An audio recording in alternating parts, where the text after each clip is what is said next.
Hi friends, எல்லாரும் எப்படி இருக்கீங்க? இன்னைக்கு நம்ம சூப்பரான ஒரு வடை பார்க்க போறோம். ரொம்ப ஆரோக்கியமான வடை. 2 பாப்பாக்களும் முருங்கைக்கீரை வடை செஞ்சு கொடுக்க 2 திங்ஸ் கையில் எடுத்து வச்சுக்கிட்டு நிற்கிறாங்க. சின்ன பாப்பா ஊற வச்சு வச்சிருந்தா பருப்பு கொண்டு வந்தாங்க. அதை அப்படியே அரிப்பில் சேர்த்துக்கிறேன். இதில் நம்ம தண்ணி எதுவும் இல்லாமல் இந்த ஊற வச்சு வச்சிருந்த அந்த பருப்பை மட்டும் தனியாக பிரித்து எடுத்துக்கணும். அதனால தான் இதில் சேர்த்துக்கிறேன். அடுத்ததாக பெரிய பாப்பா கிட்டே இருந்த முருங்கைக்கீரையும் வாங்கிட்டு ஒரு பாத்திரத்தில் சேர்த்துட்டு கொஞ்சமாக தண்ணியும் சேர்த்து நல்லா இதை கழுவி எடுத்துக்கிட்டேன். இந்த முருங்கைக்கீரையிலலாம் இப்போ மழை இல்லாததுனால தூசெல்லாம் படிஞ்சிருக்கும். அந்த தூசெல்லாம் நீக்கிறதுக்காக தான் கழுவி எடுத்துக்கிட்டேன். பருப்புலேருந்து தண்ணியெல்லாம் போனதுக்கு அப்புறமா இந்த பருப்புலேருந்து ஒரு 3 ஸ்பூன் அளவுக்கு பருப்பு தான் தனியாக எடுத்து வச்சுக்கிறேன். மீதி இருக்கக்கூடிய பருப்பை அப்படியே மிக்ஸி ஜாருக்கு மாற்றி நம்ம அரைச்சிக்கணும். நான் எடுத்த ஜார் கொஞ்சம் குட்டி ஜார், அதனால் 2 வாட்டியாக போட்டு அரைச்சிக்கிட்டேன். இது நாம் அரைக்கும் போது ஃபுல்லாக அரைஞ்சி கிடைக்காது, இந்த மாதிரி தான் அரைஞ்சி கிடைக்கும்.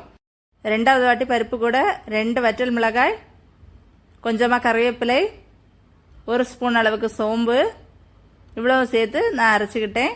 2வது வாட்டி அரைச்சதில் நம்ம மசாலா எல்லாம் சேர்த்து அரைச்சதுனால அந்த கலரில் இருக்கும்.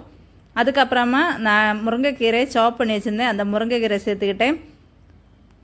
இது கூட ஒரு வெங்காயம் பொடி பொடியாக நறுக்கி வச்சுருந்தேன், அதை சேர்த்துக்கலாம். பொடி பொடியாக நறுக்கின இஞ்சி, பொடி பொடியாக நறுக்கின பூண்டு, பச்சை மிளகாய்,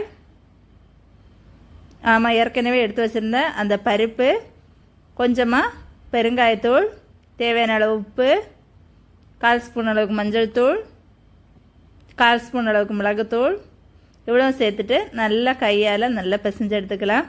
இது பிசையும் போது நல்லா ரவுண்டாக எல்லாமே சேர்ந்து கலந்து வரணும். அப்போ தான் நம்மளோட வடை வந்துட்டு கரெக்டு பக்குவத்துக்கு வரும். இதை பார்த்தீங்கன்னா உங்களுக்கு புரிஞ்சிருக்கோம். இனி நாம் இதை உருண்டைகளாக உருட்டி எடுத்துக்கலாம். உருண்டைகளாக பிடிக்கும் போதும் அதில் எந்த ஒரு விரிசலும் வரக்கூடாது, இந்த மாதிரி இருக்கணும். இதுக்கப்புறமா இன்னொரு கையில் வச்சு தட்டைகளாக்கிடலாம். தட்டைகளாக்கிட்டு சைடை ஷேப் பண்ணி விட்டுருங்க.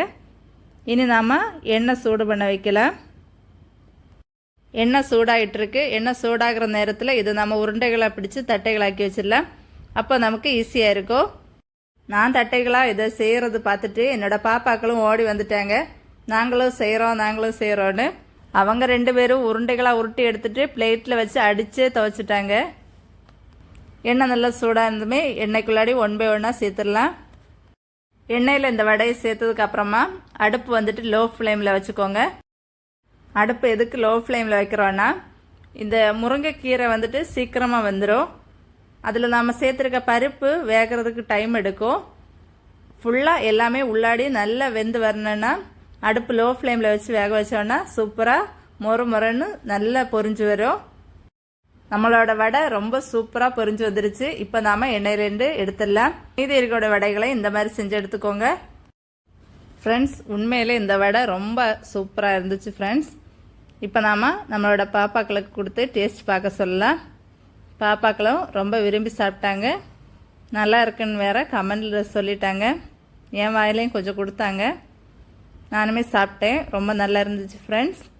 நீங்களும் கண்டிப்பாக வீட்டில் குழந்தைகளுக்கு செஞ்சு கொடுங்க, அவங்களும் ரொம்ப விரும்பி சாப்பிடுவாங்க. எங்களோட இந்த முருங்கைக்கீரை வடை பிடிச்சிருந்தா கண்டிப்பாக லைக் பண்ணுங்கள். மறக்காமல் எங்கள் சேனலை சப்ஸ்கிரைப் பண்ணி சப்போர்ட் பண்ணுங்கள் ஃப்ரெண்ட்ஸ்.